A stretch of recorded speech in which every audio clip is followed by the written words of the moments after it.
কোনো ষড়যন্ত্র নির্বাচন বাধাগ্রস্ত করতে পারবে না। নতুন বাংলাদেশ গড়ার যে অগ্রযাত্রা শুরু হয়েছে, নির্বাচনের মধ্য দিয়ে গণতান্ত্রিক অগ্রযাত্রা অব্যাহত থাকবে বলে মন্তব্য করেছেন বিএনপি মহাসচিব মির্জা ফখরুল ইসলাম আলমগীর।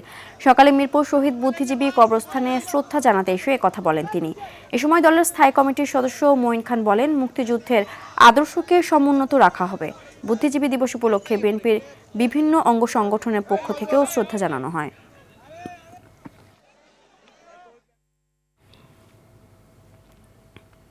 দর্শক, এই মুহূর্তে সরাসরি মিরপুর শহীদ বুদ্ধিজীবী কবরস্থান থেকে জাহিদ রহমান ও রায়ের বাজার বুদ্ধিজীবী কবরস্থান থেকে যোগ দিচ্ছেন বিপুল দেব রায়। শুরুতেই চলে যাব জাহিদ রহমানের কাছে। মিরপুর বুদ্ধিজীবী কবরস্থানে শ্রদ্ধা জানাতে আসা রাজনৈতিক ও সাধারণ মানুষ কি বলছেন?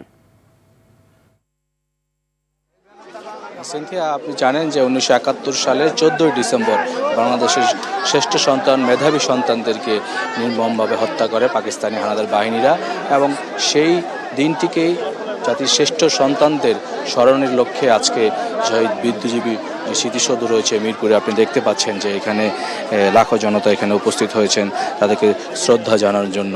এবং বিভিন্ন রাজনৈতিক দল, সামাজিক সাংস্কৃতিক দলের ব্যানার নিয়ে তারা বিভিন্ন সাধারণ মানুষ এমনিতেও এখানে উপস্থিত হয়েছেন শ্রদ্ধা জানানোর জন্য, এবং বিনম্র চিত্রে তাদেরকে শ্রদ্ধা জানাচ্ছেন।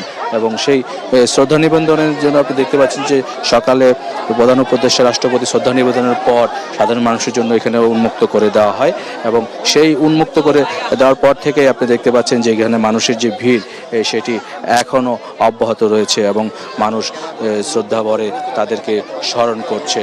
এবং তারা যেটি বলছে যে মুক্তিযুদ্ধে আদর্শ বৈষম্যহীন বাংলাদেশ, যেটি বিনির্মাণের জন্য যে মুক্তিযুদ্ধ হয়েছিল, সেই বৈষম্যহীন বাংলাদেশ গড়তেই তারা প্রত্যেকে কাজ করবেন, এবং আগামী জেনারেশন সেই বাংলাদেশ গড়ে তোলা যায় সেটির লক্ষ্যে মূলত শ্রদ্ধা নিবেদন করছেন। এখানে যারা আছেন তারা তাদেরকে আমাদেরকে জানিয়েছেন, এবং বিভিন্ন রাজনৈতিক দলের পক্ষ থেকে বলা হচ্ছে যে আগামী গণতান্ত্রিক যে নির্বাচন সামনে রয়েছে, সেই নির্বাচনের মধ্য দিয়ে বাংলাদেশের গণতান্ত্রিক অগ্রযাত্রা, নতুন বাংলাদেশ গড়ে তোলার সেই প্রয়াস সেটি অব্যাহত থাকবে। আমাদের এখানে যেমন স্মৃতিসৌধে শ্রদ্ধা নিবেদন করা হচ্ছে, ঠিক একইভাবে রায়ের বাজার বদ্ধভূমি যে স্মৃতিস্তম্ভ রয়েছে সেখানেও শ্রদ্ধা নিবেদন হচ্ছে। সেখানে আছেন আমাদের সহকর্মী বিপুল দেব রায়। আমরা এখন তার কাছে চলে যাচ্ছি। বিপুল।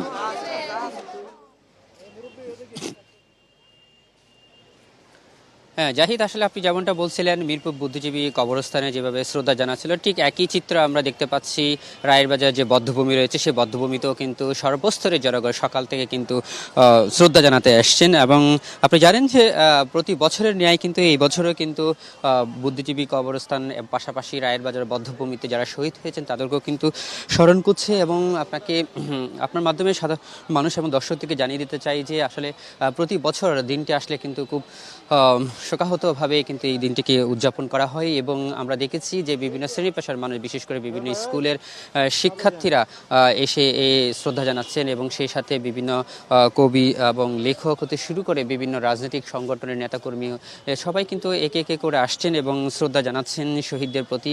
আপনি জানেন যে আসলে এই প্রায় 54 বছর আগে আজকের এই দিনটিতে বাংলাদেশকে একটি বুদ্ধিভিত্তিক অর্থাৎ মেধাভিত্তিক যে সন্তানগুলো রয়েছিল তাদেরকে নিশ্চিহ্ন করে দিতে কিন্তু পাক হানাদার বাহিনী এই বর্বর হামলাটি চালিয়েছিল। এবং তারা যখন জানতে পেরেছিল বা বুঝতে পেরেছিল যে আসলে বিজয় সুনিশ্চিত বাঙালি জাতির, এবং সেই যে জানার পরে কিন্তু শুধুমাত্র দিন গণনার বাকি ছিল, সেইটি কিন্তু নিশ্চিত হওয়ার পরে কিন্তু এই যে নীল নকশাটি করা হয়েছিল, সেই নীল নকশার অংশ হিসেবে কিন্তু বাংলাদেশের যে শ্রেষ্ঠ সন্তানগুলো ছিল সেই শ্রেষ্ঠ সন্তানদেরকে হত্যা করা হয়েছিল। এবং সেই হত্যাযজ্ঞে যারা সহযোগিতা করেছিল পাক হানাদার রাজাবর আলবদর, তারা কিন্তু এই হত্যাকাণ্ডে একসাথে জড়িত ছিল। এবং সেই দিন থেকেই আজ পর্যন্ত বাঙালি জাতি তাদেরকে শ্রদ্ধা ভরে স্মরণ করে যাচ্ছে, এবং দেশের প্রতিটা মানুষ কিন্তু আজকের এই দিনটাকে স্মরণ করছে তাদেরকে। তো সিনথিয়া, এই ছিল আমার কাছে সর্বশেষ তথ্য। ধন্যবাদ।